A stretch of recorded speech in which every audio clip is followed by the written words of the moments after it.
టీటీడీలో జరుగుతున్న పరిణామాలపై భక్తులు ఆగ్రహం వ్యక్తం చేస్తున్నారు. టీటీడీ బోర్డు మెంబర్ దర్శన్ వ్యవహారంపై మండిపడుతున్నారు. ఆయన కుటుంబ సభ్యులు చర్చిలో ప్రార్థనలు చేయడంతో వివాదం చెలరేగింది. హిందూ ధార్మిక సంస్థలో అన్యమతస్థుల ప్రమేయం పెరిగిందని భక్తులు ఆరోపిస్తున్నారు. అలాగే దర్శన్ ను పాలక మండలి నుంచి తొలగించాలని డిమాండ్ చేస్తున్నారు. ఇండియా మొత్తం విశ్వ మొత్తం చూస్తుంది. టీటీడీ బోర్డు మెంబర్ దర్శన్ భార్య హిందూ ఉండి చర్చికి పోయి ప్రేయర్ ఆఫర్ చేస్తుంది. ఇదే మాకు చాలా దుఃఖం అనిపిస్తుంది. టీటీడీ బోర్డ్ ట్రస్ట్ని డిజాల్వ్ చేయాల, దానికి సెంట్రల్ గవర్నమెంట్ రెస్పాన్సిబిలిటీ తీసుకున్నలా. హిందూ ఉండి హిందూ రాజ్యం పైన క్రిస్టియానిటీ ఎట్లు వస్తారు? ఇంకా ఏమేమి నడుస్తుంది ఇది సెంట్రల్ గవర్నమెంట్కి తెలియదు అనమాట. ఇది చాలా దుఃఖం ఉంది. మనం విగ్రహం దేవుడిని పూజ చేస్తాము, ఇంకా మనము చర్చికి పోయి ప్రేయర్ ఆఫర్ చేస్తాం, స్లీవ్లెస్ డ్రెస్ వేసుకుండి కుంకుమ తాళబొట్టు తీసుకుని చాలా చాలా బాధ అనిపిస్తుంది. మాది టీటీడీ బోర్డు మెంబర్ దర్శన్ భార్య చర్చికి పోయింది గుడ్ ఫ్రైడే రోజు 3 ఏప్రిల్ 2026కి ప్రేయర్ ఆఫర్ చేసింది, నీల్ డౌన్ చేసి పిల్లోడిని తీసుకుని పోయి. ఇది మాకు చాలా బాధ అనిపించింది sir.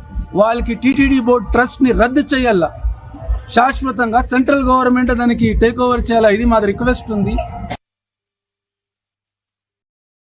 TTD trust board member అయినటువంటి దర్శన్ వాళ్ళ యొక్క కుటుంబము గుడ్ ఫ్రైడే రోజు చర్చిలో ప్రార్థనలు చేసినటువంటి విషయము సామాజిక మాధ్యమంలో హల్చల్ చేస్తుంది. ఎవరైతే ట్రస్ట్ బోర్డు మెంబర్ గా ప్రమాణం చేశాడో ఆ వ్యక్తులు ఏం చేయాలంటే ఒక ప్రమాణం చేయాలి. నేను హిందూ ధర్మం తప్ప ఇతర మతాలను ఏది ఆచరించను, ఏది కూడా అనుసరించనన్నటువంటి విషయంలో ఉండాలి. ఇటీవల కాలంలో లడ్డు మీద వివాదాస్పదం చేస్తున్నటువంటి ఈ రాజకీయ పార్టీలు రాజకీయ లబ్ధి కోసమే పనిచేస్తున్నాయి తప్ప తిరుమలను ఒక ఆధ్యాత్మిక క్షేత్రంగా చూడాలన్నటువంటి విషయం మీద వాళ్ళందరూ నిజం చెప్పాలంటే వాళ్ళ స్వార్థం కోసం పనిచేస్తున్నారు. ఇక్కడ రాజకీయాలకు అతీతంగా ఉన్నటువంటి వ్యక్తులను దేవాలయాల్లో నియమించాలన్నటువంటి నియమ నిబంధనలను దూరం పెట్టి సెక్యులర్ వాదాన్ని భుజాలేసుకున్నటువంటి ఇటువంటి దర్శన్ అన్నటువంటి ఎదవలను దయచేసి రిమూవ్ చేయాలని చెప్పేసి నేను హిందూ దేవాలయాల పరిరక్షణ సమితి ద్వారా కోరుతున్నాం.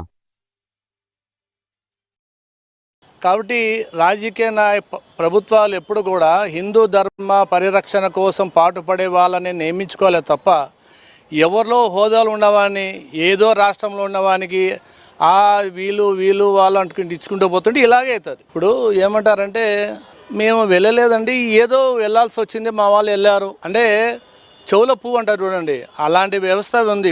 ఇప్పుడు జరుగుతుంది, మీడియాలో కథనాలు వస్తున్నాయి.